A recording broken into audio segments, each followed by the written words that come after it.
Earlier this week, Senator Bernie Sanders unveiled his corporate accountability and democracy plan. And most people focused on one aspect of this plan, which is that it gives workers ownership in the company that they work for. And the reason everybody focused on that is because that is one of the biggest parts of this. It's one of the best parts of this particular plan. And yes, folks, it is full-blown socialism, right? It's also what a lot of European countries do too, to make sure that workers have an ownership stake and, more importantly, a voice with their employer. That's what this is about. Republicans have spent decades destroying unions here in the United States. Those unions used to be our voice with management. They went and fought for us. They went and got us better benefits, better pay, better protections. But now those are gone. So workers in the time since then have been left with nothing. We are at the whim of our employers and the federal regulators who really don't do anything to protect any of us. We had no voice. We had no say.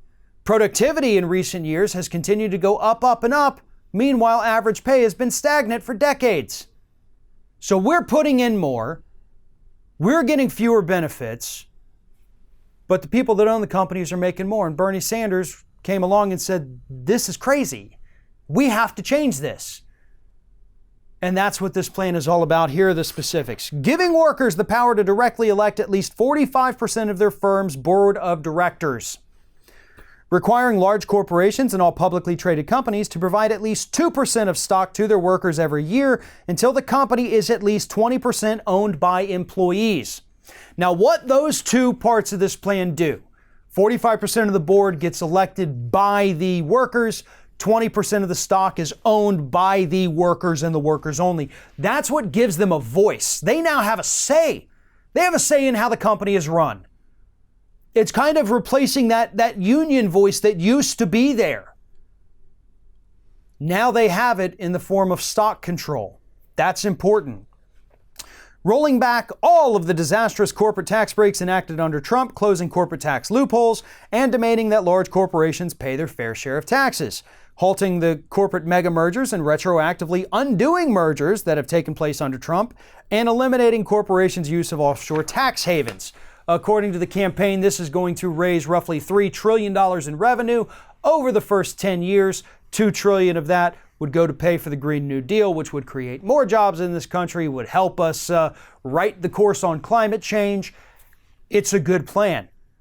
And I think the coolest part about it is that it's a good plan that ties into the other plan, the Green New Deal. It's like, hey, we do this, it helps workers out, it gives us more money, and then we use that money, we go and we do the Green New Deal, and the Green New Deal then creates more jobs, and that helps stimulate the economy.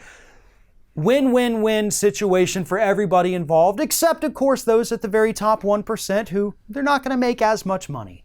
Oh, don't worry, folks. They'll pull in millions upon millions a year. They're going to be doing just fine. They'll still have their private jets, their third, fourth, fifth mansions out there across the country, their trips to Greece and wherever else they want to go. They have all of that still. They'll just also have to take care of their workers in between those luxurious vacations.